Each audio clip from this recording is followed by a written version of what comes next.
देश भर के प्रत्येक पेरेंट्स को और प्रत्येक आदमी को ये वाली इन्फॉर्मेशन जानना जरूरी है, क्योंकि ये इन्फॉर्मेशन आपके बच्चों से संबंधित है।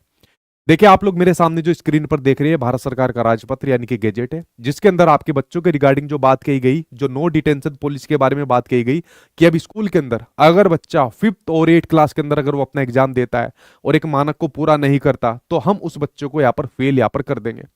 आप सभी को पता है पहले से जो हमारे देश के अंदर लगी हुई थी नो डिटेंशन जो पॉलिसी लगी हुई थी कि भाई बच्चों को फेल नहीं करना है, चाहे बच्चों को कुछ आए या ना आए, लेकिन बच्चों को फेल नहीं कर सकते हम लोग, जिसके पीछे कई सारे कारण थे, उनके बारे में भी मैं थोड़ा सा आपके सामने डिस्कशन करूंगा।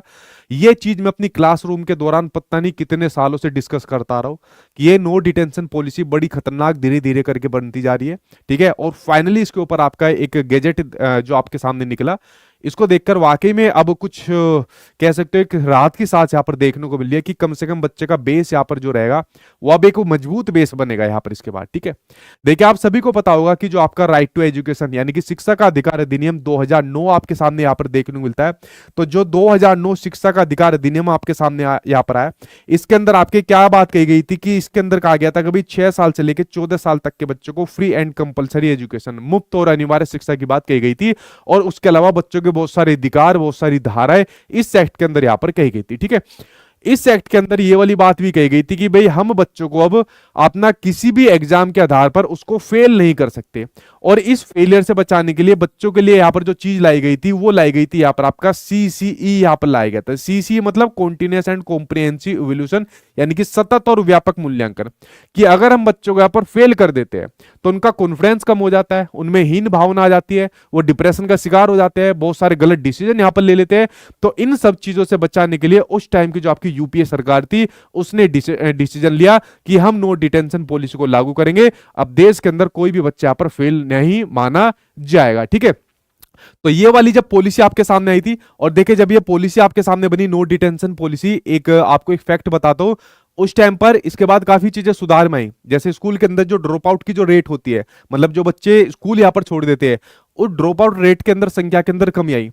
उसके अलावा ड्रॉप आउट रेट के अलावा अगर मैं बात करूं जो सीबीएसई का जो रिजल्ट था, उस सीबीएसई के रिजल्ट के अंदर बढ़ोतरी होना शुरू हो गई जब से नो डिटेंशन पॉलिसी यहां पर लगी थी। लेकिन धीरे धीरे करके इसके नेगेटिव इफेक्ट भी आना चालू हो गए, और नेगेटिव इफेक्ट ये आना चालू हो गए कि सबसे जो महत्वपूर्ण नेगेटिव इफेक्ट ये था कि बच्चा सीरियस ही नहीं था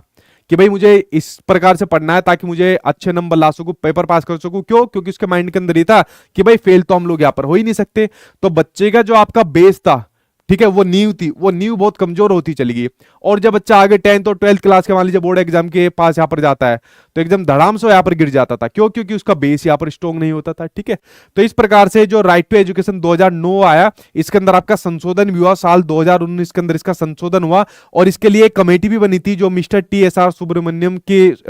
अध्यक्षता में कमेटी बनी थी। हालांकि शिक्षा नीति 86 वाली को रिव्यू करने के लिए वो कमेटी बनाई गई थी, उसमें भी फेल के ऊपर इतना फोकस नहीं किया गया था, ठीक है। तो फाइनली ये आपके सामने जो गैजेट यहाँ पर दिख रहा है, उसके बाद आप लोग कमेंट बॉक्स में बताना है क्या फैसला सही है गलत है, वो आप लोग नीचे कमेंट बॉक्स में बताना। तो जो शिक्षा का अधिकार अधिनियम 2009 है, जिसका नया प्रारूप अब आपको शिक्षा का अधिकार अधिनियम 2024 देखने को मिल रहा है, इसमें भाई आपकी यही बात कही गई है कि प्रत्येक शैक्षणिक वर्ष में, ठीक है, जो उसका अंत होगा उस पर 5वीं तथा 8वीं कक्षा में नियमित यहां पर परीक्षाएं होगी। जो भी आपका शैक्षणिक वर्ष होगा उसके एंड में, ठीक है, जिसको आप लोग समेटिव असेसमेंट के तौर पर यहां पर कहते हो, उसमें 5वीं और 8वीं क्लास के बच्चों के अब यहां पर पेपर होंगे। और फिर उसके अंदर यहां पर कहा गया है कि भाई अगर कोई परीक्षा के संचालन के पश्चात कोई बालक समय समय पर, मतलब मान लीजिए जो मानदंड को पूरा करने में असफल रहता है, मान लीजिए जैसे हमें यहाँ पर नंबर मिलते तो उस नंबर को हम पूरा नहीं कर पा रहे, तो उसे परिणाम घोषित होने की तारीख से 2 महीने की अवधि के भीतर दोबारा से उसकी पेपर के लिए उसको अतिरिक्त अवसर दिया जाएगा, उसको एक और चांस मिलेगा, ठीक है, कि भाई आप लोग दोबारा तैयारी कर लीजिए। और जो दोबारा तैयारी करनी है वो यहाँ पर टीचर्स की देखरेख में बनेगी, एक कमेटी की देखरेख में उन बच्चों की ऐसी यहाँ पर तैयारी होगी। और ये वाली बात TSR सुब्रमण्यम ने अपनी अध्यक्षता में जो कमेटी बनी थी उसके अंदर ये वाली बात भी कही गई थी कि दोबारा से अगर बच्चों को अवसर दिया जाएगा तो उसमें बच्चों को प्रॉपर संसाधन, प्रॉपर उनके यहाँ पर उनको चीजें सिखाई यहां पर जाएगी, बताई यहां पर जाएगी, ताकि वो फेल होने से भाई बच जाए। लेकिन अगर मान लीजिए पुनः परीक्षा होती है, दोबारा बच्चा पेपर देता है और उसमें बच्चा अगर फिर से अपना मानदंड को पूरा नहीं कर पाता, सफल रहता है, तो भाई 5वीं कक्षा 8वीं कक्षा में फिर उसको रोक दिया जाएगा, उसको डिटेन यहां पर कर दिया जाएगा। तो पहले किसी बच्चों को किसी क्लासरूम के अंदर रोका नहीं जाता था, चाहे 5th क्लास हो चाहे आपका 8th क्लास हो, और यही समस्या धीरे धीरे करके एक गंभीर समस्या बनती जा रही थी। लेकिन अगर मान लीजिए बच्चा दोबारा पेपर देता है तो भाई अब उन बच्चों को चाहे 5th क्लास में दे चाहे 8th क्लास में दे, उनको उसी क्लास में यहां पर रोक दिया जाएगा। और बालक को रोके रखने के दौरान कक्षा शिक्षक बालक के साथ साथ अगर जरूरत हो तो बालक के पेरेंट्स भी, देखिए आज की डेट के अंदर आप लोग जो पेरेंट्स मेरी यहाँ पर वीडियो देख रहे होंगे, आप लोगों को भी एक रिसोर्स संसाधन के रूप में इस्तेमाल किया जाता है। आप लोग कभी बच्चों की पेरेंट्स मीटिंग तक में नहीं जाते, आप कभी एसएमसी का जो स्कूल मैनेजमेंट कमेटी होती है उसके अंदर आप लोग पार्टिसिपेट नहीं करते, आप बच्चों से पूछते नहीं क्या स्कूल के अंदर क्या हो रहा है क्या नहीं हो रहा है। खासकर गांव देहात के अंदर यहाँ पर चीजें देखने को मिलती है। ठीक है, पेरेंट्स सीधा ब्लेम करते हैं टीचर्स को, अधिकारी को ब्लेम करते हैं, जबकि आप लोगों की भी जिम्मेदारी होती है, आप अपने बच्चे की पढ़ाई पर बिल्कुल ध्यान यहां पर नहीं रखते हो। ठीक है,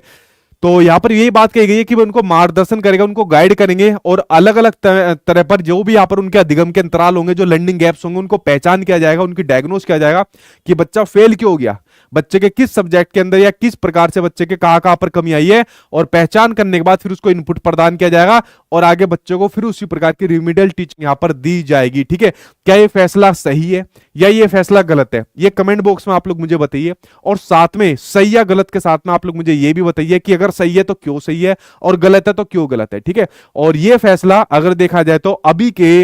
एजुकेशनल जो प्रारूप अगर मैं यहां पर देखता हूं उसके अकॉर्डिंग ठीक है, लेकिन पूरी तरीके से ठीक तभी माना जाएगा जब धीरे धीरे करके इसके परिणाम आते जाएंगे, और इसके अंदर कुछ दो चार चीजें और संशोधनीय योग्य होनी चाहिए थी, जब वो भी संशोधन इसके अंदर होते जाएंगे। लेकिन अभी तक मेरे अकॉर्डिंग ये फैसला आपका ठीक होता जा रहा है। आप लोगों का इसके ऊपर क्या विचार है, सही है या गलत है और क्यों है, ये भी नीचे कमेंट बॉक्स में आप लोग मुझे बताइए, और कोई भी ऐसी एजुकेशनल इंफॉर्मेशन आएगी मैं आपके सामने शेयर करूंगा। आप लोगों को जानना जरूरी भी होती है कि देश भर के अंदर क्या क्या चीजें चल रही है। Thank you.